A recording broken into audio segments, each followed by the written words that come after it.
Assalamualaikum warahmatullahi wabarakatuh. Kami dari kelompok 3 akan mempresentasikan makalah dengan judul Administrasi Sekolah Inklusi. Perkenalkan, nama saya Nabila Naswa Safitri. Saya Mira Devisantika. Saya Nurul Vitasari. Barakat Pendulation Dari Kami. Oke, di sini saya akan membahas tentang pengertian administrasi sekolah inklusi. Pada dasarnya, jika seseorang mendengar kata administrasi, maka yang terpikir olehnya adalah tentang pembayaran, keuangan, dan lain-lain. Namun sebenarnya, administrasi itu memiliki beberapa macam.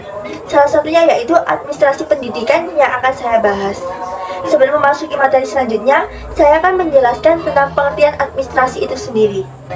Apa sih administrasi itu? Administrasi adalah suatu ilmu yang mempelajari tentang usaha serta kontribusi terhadap beberapa pihak terkait dalam hal penulisan dan penyusunan suatu data atau informasi dengan tujuan agar mempermudah dalam proses pelaksanaan kegiatan itu sendiri. Adapun pengertian sekolah inklusi adalah suatu lembaga yang didirikan dalam pelayanan penuh untuk anak berkebutuhan khusus agar anak tersebut dapat belajar bersama teman-teman sebayanya. Dari dua pengertian tersebut, maka kita dapat menyimpulkan pengertian administrasi sekolah inklusi. Administrasi sekolah inklusi adalah suatu kegiatan dalam hal penulisan, penyusunan, dan pengaturan suatu lembaga inklusi yang melibatkan kontribusi terhadap beberapa pihak terkait dengan tujuan untuk mempermudah dalam proses memberikan pendidikan terhadap peserta didik itu. Adapun administrasi yang seharusnya dilengkapi oleh guru diantaranya yaitu RPP atau Rencana Pelaksanaan Pembelajaran, KKM atau Kriteria Ketuntasan Minimal, Jurnal Agenda, buku presensi, dan lain-lain. Sebenarnya, administrasi di sekolah reguler dengan administrasi di sekolah inklusi itu sama. Namun yang membedakan adalah dalam sekolah inklusi terdapat siswa-siswa yang berbeda-beda, sehingga para guru harus memilah antara siswa satu dengan siswa yang lain. Selanjutnya yaitu fungsi dan tujuan administrasi sekolah inklusi.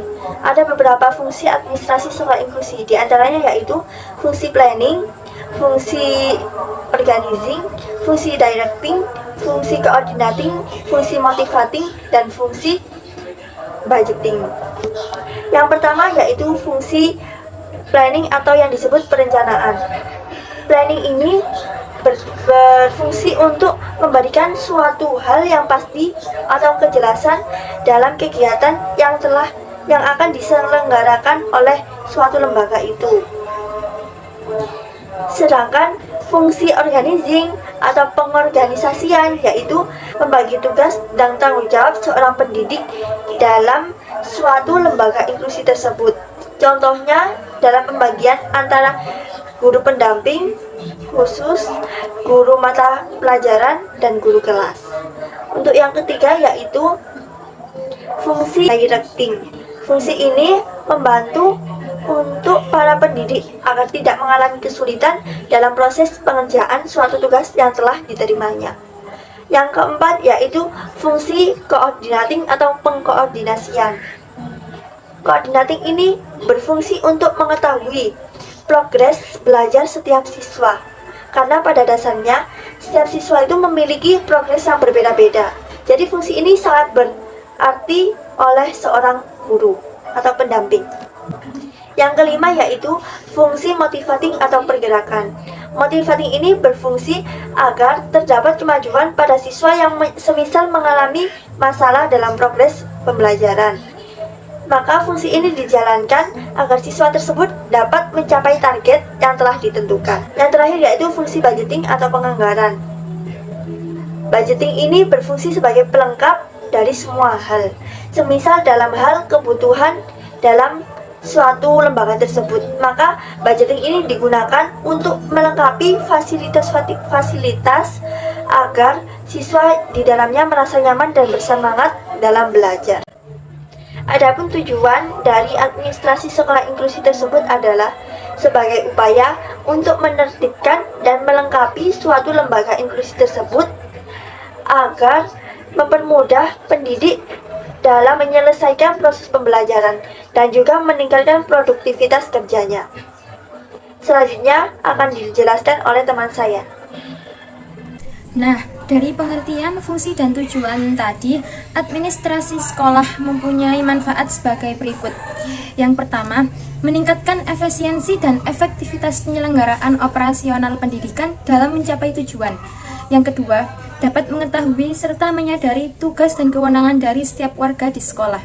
Yang ketiga, mempermudah dalam menentukan batas-batas hak dan kewajiban setiap warga di sekolah. Yang keempat, dapat menghindari pembagian kerja yang tidak merata, serta membuat kondisi kerja menjadi lebih optimal. Yang kelima, terbentuknya kerjasama antara siswa, orang tua, guru, dan warga sekolah lainnya. Selain itu, menurut Ahmad Sabri dalam bukunya Administrasi Pendidikan, dikemukakan bahwa administrasi sekolah bermanfaat sebagai berikut. Yang pertama, dapat mengetahui dan menyadari akan tugas dan kewenangan yang mesti dipikulnya, serta mengetahui bagaimana cara-cara melaksanakan tugas dan kewenangan masing-masing. Yang kedua, dapat menghindari kesalahan-kesalahan kerja atau overlapping saat bekerja.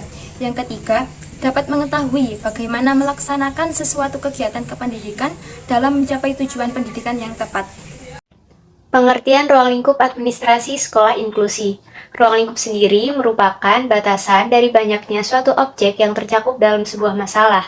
Sedangkan ruang lingkup administrasi sekolah inklusi adalah suatu batasan yang mana terjadi dalam lembaga inklusi dengan tujuan agar proses pendidikan lebih terfokus dan lebih maksimal.